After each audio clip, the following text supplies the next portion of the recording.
Hey everyone, welcome back to my channel. If you're new here, my name is Anka and I share professional hair tutorials, color techniques, and tips to help hairstylists elevate their craft. If you love learning about hair, make sure to subscribe and hit that notification bell so you never miss a video. I have been doing hair for 17 years, and the last 8 years I have specialized in blonding or coloring and haircuts. So if you have same interests like me, I think this channel is for you. This customized blonde went viral on my Instagram, reaching over 6 million views. So today I'm breaking it all down and showing you exactly how I created this soft dimensional blonde that works for low maintenance clients. It's not highlights, not air touch, not balayage, but a customized blend that gives high impact while keeping it natural and easy to maintain. My model was coloring her hair for the first time and wanted noticeable change, but not full-on blonde. Plus, as a student, she could only visit the salon twice a year. So I designed a technique that gave her brightness around the face with the lived-in effect everywhere else. To create more blonde around the hairline, I sectioned my key areas: face frame, above the ears, and neckline. I wanted her to be nice and bright in these areas, so she has a feeling that the whole look is all new. Her starting level is level 6, and she has never colored her hair before, so I'm dealing with virgin hair and I'm very confident that I can offer her a very nice clean blonde. For these areas I used Igora Super Plus with 10% and I applied fine teased slices, very fine teased slices.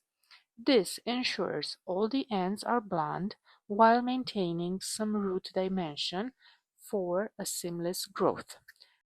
For her face frame, I only did 3 slices and then I continued weaving and teasing because I want her to have a little bit more dimension right next to her face frame. When I apply the bleach in my foils, I am feathering up close to the roots because I want to have a seamless blend and a seamless growth.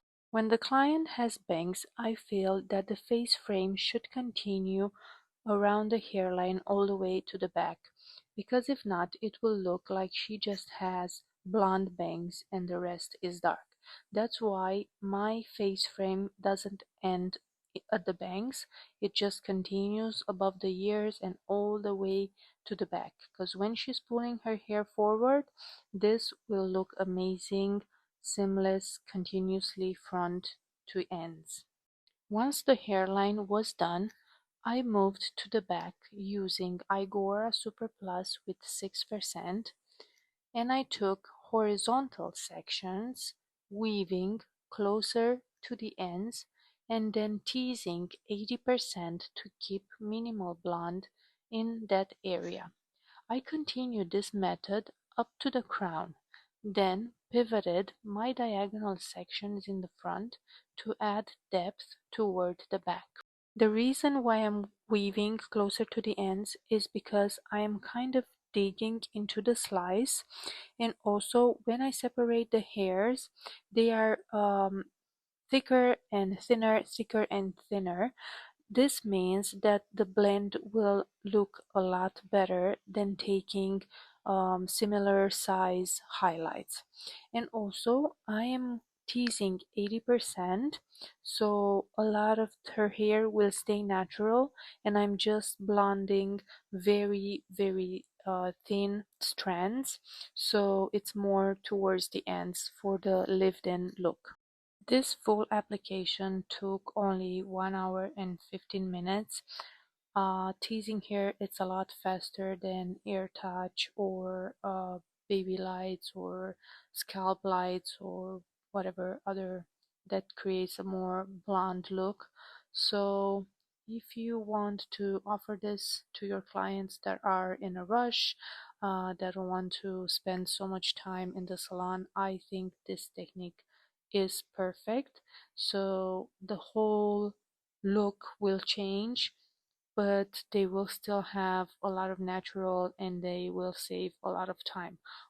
Once the hair lifted to a level 9, I washed it and conditioned it, and I applied a Cune toner.